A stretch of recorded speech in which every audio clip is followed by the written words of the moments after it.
Battling. We'll be battling. What? I know you don't want to give the answer.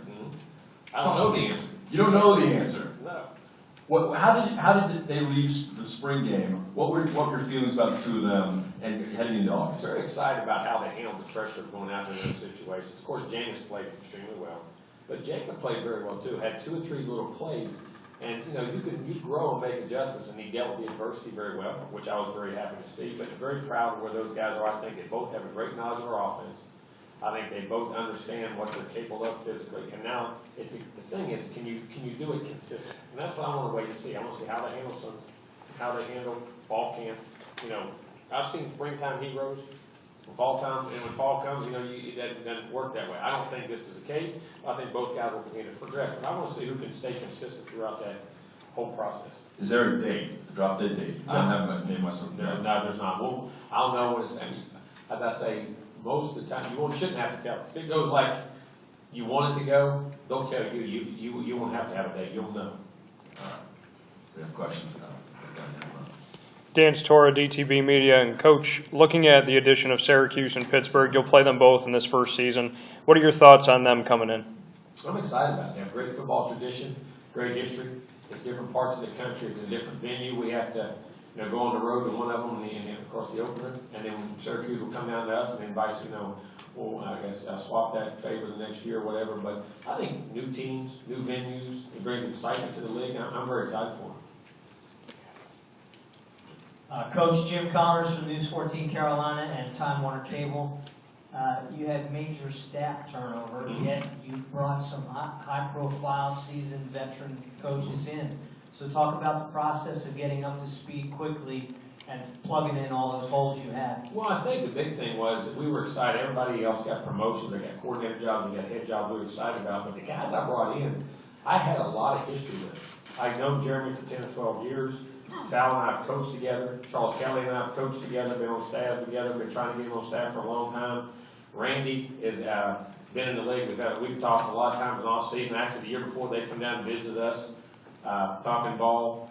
Jay Graham, I didn't know as well, but no, his reputation was tremendous. And Tim Bruce and I have known each other a long time. So, and about 4 of those guys I've known for a long time, know exactly how I did things, wanted things done. And, when like you say, there's a time when you can bring new people in as a head coach. You coach your coaches how you want things done. You didn't have to do that. That's why we were able to make the transition in recruiting. When that happened right in the middle of January, bringing those guys in, we jumped on it, had a great recruiting class, because I didn't have to tell them how I wanted things done. And it's been a very, very easy transition. Hi, Coach Bob Halliday in Raleigh.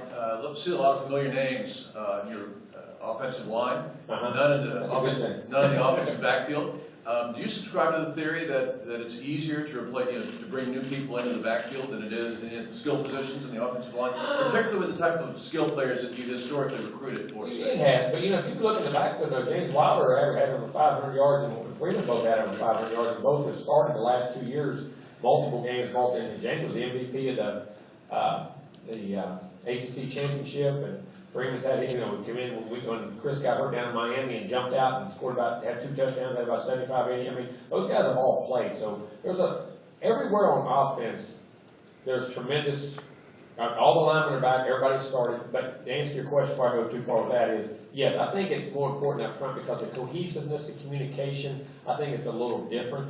In the offensive line, because there's so many things that go on. I think that's very important. But like I said, we got 5 of our top 6 pass catchers. You got all your offensive linemen. You got your tight end. You got your 2, your 3 top backs. So from that standpoint, there is a lot of continuity on offense that's got me very excited. Coach, Mark Larson from YNET TV up in Syracuse. I understand you grew up in West Virginia. Yes. And there's quite a rivalry that's existed between West Virginia and Syracuse. So tell me about your thoughts on that rivalry. That's why I have a great respect for Syracuse and what they've been able to do. I was in New York and met Don McPherson, the team on the '87 team, and had those great teams. And I can even go all the way back. And when I saw Jim Boeheim, he was up there, and I was asking to bring up Gail Catlett questions to him in West Virginia, because Gail was a basketball coach back in those days and had those great battles in the late 70s. Because when West Virginia started getting really good in basketball, of course, Jim and them at Syracuse have always been very good. So I remember all that and appreciate the history of Syracuse and all about the Jim Brown and all the days. And I believe it was it Floyd Little? It was Floyd Little was the one. Was that the one that came in?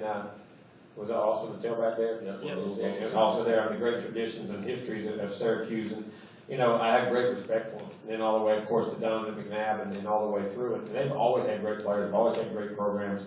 And it does. I remember those battles in West Virginia. They'd go up there in that cold weather, and then, of course, they got to Carry Dome. Instead of being inside, then it got worse. Carry Dome was a bigger home field advantage, I thought, than even when they were playing outside. So it's a great – Syracuse, you really researched a lot of great history and tradition in college football. Yes, sir. The past 4 years, or Alex Dodd, Sports Network, Greenville, South Carolina. The past 4 years, it's been a battle in the Atlantic Division between Clemson and Florida State. Do you see it being that way again this year? It was a battle in the voting. Well, I think that would definitely, I mean, that's what everyone's saying, but I still think there's a lot of other teams in this league that are really closing the gap, and all those games would be competitive. Like I say, all of them are going to be one win, one loss, so we have to take them all very importantly. But, you know, we've obviously been the two teams that have been there the most, we've been there 2 out of the last 3 years, and the other year Clemson was there. So from that standpoint, I mean, it's a big game. It's turned into a big game. It's made it a little bit of a rivalry from within your own division. It usually has been a very pivotal game, but there'll be other games that'll be very important in that too. But that's one of those games that you know, usually has a lot of emphasis on what happens in our league. So it's a great atmosphere and environment, especially when you go up there to Death Valley. That's going to be a tough challenge. Coach, this school seems to have mended some fences with Bobby Bowden. He'll be joining you for a couple of games this season and in an ambassador role of sorts. Your reaction to that, and behind the scenes, you and Bobby, how's that been over the time that's passed? We've been great. We've had a great relationship. See, and that goes back, people understand, I used to stay at Coach's house. When I first started coaching in the late 80s, was a college coach. I'd spend time, I'd stay at his house. I'd go to bowl games with him, stay there, listen to him call the games, sit in all their meetings. Bobby and I's relationship has been tremendous. We spoke in the off season. He's going to help me with a fundraiser for Kids First Foundation, the foundation I have for my son, my wife and I have, and he and Nick Saban, we had a big fundraiser in Birmingham. So Bobby and I's relationship has always been top notch. We've always gotten along. And then I think Coach has always, the issues with Florida State, but also you got to remember, Coach always said this. I can remember him saying this back in the 80s when I was around him a lot. I mean, I did all the Bowden academies. I worked with, as I say, we've had a tremendous. Whoever the head coach is, I'm going to stay away for 2 or 3 years until he gets his feet on the ground, because I don't want him looking over my shoulder saying, well, Bobby would have done this. Bobby would have done this. I didn't think it was fair to whoever the next guy was. And he held true to his word. And plus, him and Florida State had a little, as I say, as people have, I don't know, I didn't have that situation. He and I got along great and talked quite a few times in during the time that he's been away. But, it's great to have him back. I'm excited about it. I'm happy about it.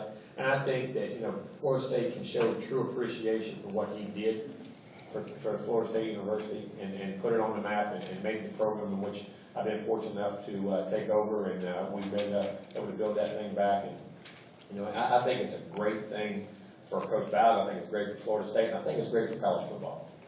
Did it mean a lot to you for him to stay away for those couple of years? I'm sure you probably were still in touch, but. Yeah, it was, and he said that a long time ago. He always said that. I'm talking about over 20 years ago and 30 years ago when he made that comment, because it happened to him somewhere. I don't know where it was in his past, and that was a tough situation. The old coach hung around. It was a tough situation. You see that quite often in other places. And they want to retire, but don't want to retire. They kind of just sit there, and it makes it tough for that new group. And I tell you who it's unfair to, which he always said too. It's unfair to kids, because that's who ends up suffering when all those situations occur. This game is about the player, and that's what it's about. And I think that's choosing the true guy that Coach Bowden is.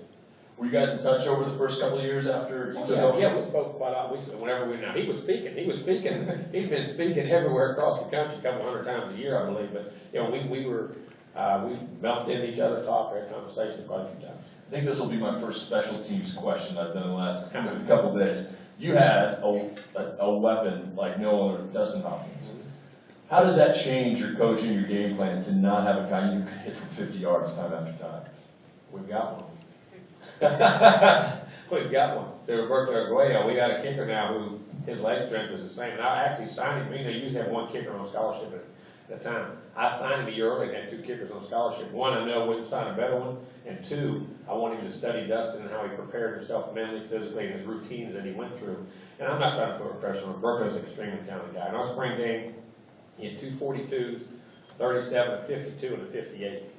And 2 47s. a 42, a 52, and a 58. And the 58 was good for another 10 or 15 yards. He kicks it out of the end zone. Tremendous leg talent, and he'll take him some time. He's a redshirt freshman also, but he's an extremely talented guy. Now Dustin is Dustin. I mean, he's a one of a kind. He's a tremendous human being, he's a tremendous leader, and I'm not trying to. He has to be Dustin immediately, but this young man has a great future ahead of him. Very talented. For the team in general, heading into this year, what can they take from last year being the ACC champs, being Orange Bowl champs, or do you just start all over? You have to start over, but you also have confidence. And I said that winning a BCS game the first time in 13 years, we know, everybody said, well, you should be, well, if it was that easy, we'd have done it more than once in the last 13 years. Those things are hard. Winning a conference championship the first time in 7 years. And when you call yourself a champion, even though that championship does not carry any weight this season, we're not defending anything, we have to go win something again. But it does give you the blueprint for how to work, how to do things, what to expect. Keep doing certain things well, the few things that we need to improve, we need to improve. But it does give you that confidence, say, something, I've been here, I've done this, I know how to act in these situations, and allows your program and you individually to grow. I'll ask another one then. Does it help to have a big game to start the season insofar as getting the kids' attention in August, having them? There's no doubt. I think the summer has been very good. Everything on reports, I said our kids are very excited about our players. I said, how they say, Coach, we're working harder than we've ever worked. We're having a great summer. Guys are doing this, guys are doing that. I mean, they're very excited about it. And I think it makes you focus in fall camp, knowing that you have a great opponent that first game. I think it makes you dot I's, cross T's, and not be so complacent on certain things. All right, I'm going to ask you one last question. I remember asking this question last year to you right here. What are the Twitter rules for the Florida State Seminoles? They will not be on Twitter during the season. We'll eliminate the clutter. I got them in the off season. During the season, there's enough things to worry about besides Twitter. All right. It worked last year. Yeah. 2000, I won't say defended, just the 2012 ACC champs, Florida State Seminoles.